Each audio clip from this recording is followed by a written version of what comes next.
I am the Tofu Golem. Please enjoy the video. You start by locating the short and confirming your account has the link you want in the channel banner. Open the YouTube app or desktop site and play the short. Once playing, tap the creator name or profile circle beneath the short to jump to the channel page. This is where the bio and links live. Make sure you're logged into the correct Google account so you can see editable channel details if you own the short. Once on the channel page, look for the About tab or the Links section right under the banner. Mobile may show icons instead. If you're the creator, tap Customize Channel, then go to Links to add or edit the link in bio. Paste the destination URL and label it.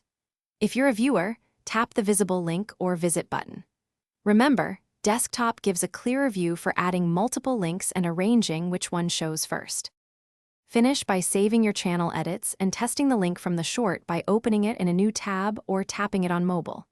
If the link doesn't show, make sure the app is updated and clear cache. You can also log out and back in. Confirm the URL includes https:// and isn't blocked by privacy settings. If problems persist, check YouTube Studio for link status or use desktop customization. Those steps resolve most visibility and formatting issues. Thanks for watching. Consider subscribing if we helped you today.